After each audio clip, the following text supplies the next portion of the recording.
सुप्रभात बच्चे। हिंदी पाठ्य पुस्तक पाठ 8 सुरक्षा कवच आपके समक्ष लेकर उपस्थित हूँ। सुरक्षा कवच की बात हम कहें तो यह एक प्रकार का पत्र लेखन है। पाठ्य पुस्तक में अन्य तरह के विधा उपस्थित हैं और उसमें सुरक्षा कवच एक पत्र के माध्यम से ये हमें पत्र लेखन की कौशल को बढ़ाता है, सिखाने। जहाँ तक पत्र लेखन की हम बात करें तो पत्र कहाँ से लिखे जाते हैं इसकी चर्चा सर्वप्रथम होनी चाहिए। जैसा कि सूचना भवन, सीजीओ कॉम्प्लेक्स, लोधी रोड, दिनांक पिन भी रहते हैं, दिनांक दी रहती है, प्रिय पल्लवी सदा खुश रहो। मतलब इस प्रकार हम पत्र की शुरुआत करते हैं, है ना। पत्र में सबसे पहले इन बातों को ज़रूर ध्यान रखा जाता है कि पत्र कहाँ से लिखी जा रही है, ये भी बात मायने रखती है। सुरक्षा कवच जानने से पहले हम वायुमंडल को हमारे लिए जानना अत्यंत आवश्यक होता है। वायुमंडल क्या है? पृथ्वी के चारों तरफ सैकड़ों किलोमीटर की मोटाई में लिपटी हुई गैसीय आवरण या वायु आवरण को हम वायुमंडल कहते हैं, है ना। ये हमें सुरक्षा का काम करती है, इसी कारण से हम इसे सुरक्षा कवच कहते हैं। आगे हम बढ़ते हैं कि वायुमंडल में कौन कौन सी गैसें मौजूद रहती है, जिसकी अगर हम बात करें तो nitrogen 78%, oxygen 21%, argon 0.93%, carbon dioxide 0.03%, hydrogen, helium, ozone, neon, xenon, इन तरह की गैसें विद्यमान रहती है वायुमंडल में। इसकी भी जानकारी बच्चे के लिए उपयोगी है और पाठ में इसकी चर्चा की गई है, जिससे हम कह सकते हैं कि ये जानकारियां हमारे लिए अत्यंत आवश्यक है। वायुमंडल परत दर परत स्थित होता है ना। यहाँ पर बहुत सारे परत होते हैं, जिसकी अगर हम चर्चा करें तो वायुमंडल के परतों का नाम अगर हम देते हैं,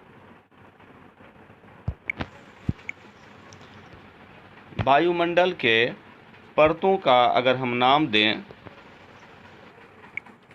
जिसमें पहली बात आती है क्षोभ मंडल की, उसके बाद क्षोभ मंडल के बाद बात आती है संताप मंडल।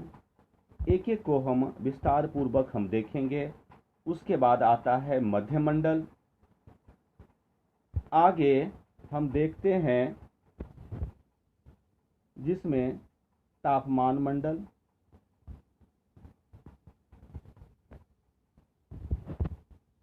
बाह्य मंडल। हम एक एक करके देखते हैं क्षोभ मंडल। क्षोभ मंडल की बात अगर हम करते हैं तो पृथ्वी के वायुमंडल का सबसे निचला हिस्सा होता है। वायुमंडल का द्रव्यमान का 80% हिस्सा इसमें मौजूद है। इस परत में जल कण, धूल कण एवं सभी तरह की मौसमी घटनाएं इसी क्षोभ मंडल में होती है। क्षोभ मंडल की ऊंचाई की अगर हम बात करें तो धरती से 20 किलोमीटर तक होती है। जी 0 से 20 किलोमीटर, कहीं कहीं इसकी चर्चा 15 किलोमीटर तक भी की गई है। क्षोभ मंडल में हवाई जहाज और पक्षियां उड़ते हैं।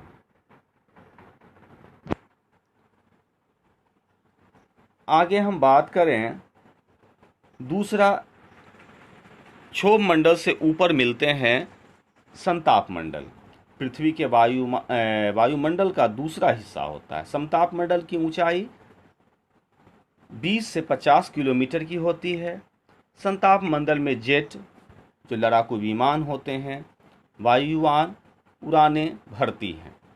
ऐसा देखा गया है। ये क्षोभ मंडल से ऊपर का हिस्सा, जिसे हम संताप मंडल के निचले भाग में एक और परत होती है, उसे ओजोन परत कहते हैं, जिसकी चर्चा पूरे पाठ में की गई है, जिस पर ये पूरा पाठ विशेष रूप से ओजोन पर ही आधारित है।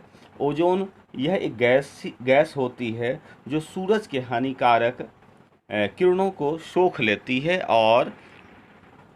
और भूमि पर पहुंचने नहीं देती है तथा पृथ्वी को अधिक गर्म होने से बचाती है। ये संताप मंडल में उपस्थित होते हैं ओजोन।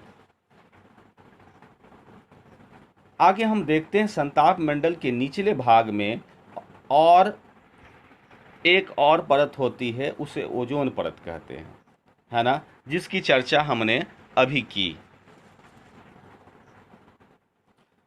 उसके बाद आते हैं, उससे ऊपर है मध्यमंडल। पृथ्वी के वायुमंडल का तीसरा हिस्सा है ये मध्यमंडल। मध्यमंडल की ऊंचाई 50 किलोमीटर से 80 किलोमीटर तक है। मध्यमंडल उल्कापिंड को पृथ्वी पर गिरने से बचाती है, अतः उल्कापिंड इसी परत पर आते ही पूरी तरह से जल जाते हैं। ये मध्यमंडल की विशेषताएं हैं। आगे हम बात करते हैं तापमंडल। ये भी पृथ्वी का जो आवरण है उसका एक विशेष हिस्सा है। ये भी हमें सुरक्षित करता है। पृथ्वी के वायुमंडल का चौथा हिस्सा है। तापमंडल की ऊंचाई 80 से 660 मीटर है। तापमंडल को आयन मंडल भी कहा जाता है। तापमंडल तक सैटेलाइट छोड़े जाते हैं जो विद्युत कणों और रेडियो तरंगों को भूपृष्ठ पर परिवर्तन करते हैं, जिससे हमें फ़ोन पर बात करना, गूगल पर मैप ढूंढना संभव होता है। ये सभी घटनाएं तापमंडल में आती हैं। उसके बाद हम बात करें तो अंतिम जो भाग हैं ये वायुमंडल के, जिसे हम कहते हैं वायुमंडल। पृथ्वी के वायुमंडल का पांचवा और आखिरी हिस्सा होता है। वायुमंडल की ऊंचाई 640 से 1000 किलोमीटर तक है। वायुमंडल पूरी तरह अंधेरामय होता है। वायुमंडल में ज़्यादातर हीलियम और हाइड्रोजन की गैसें की अधिकता होती है। तो बच्चे, अभी हमने देखा जो हमारे वायुमंडल हैं, हमारे जो आवरण बनाकर रखते हैं, हमें ओजोन परत की मदद से सुरक्षा प्रदान करते हैं। ये सभी घटनाएं वायुमंडल में उपस्थित अन्य तरह के जो खंड हैं जिससे हमें पता चलता है, जिसकी हमने चर्चा की।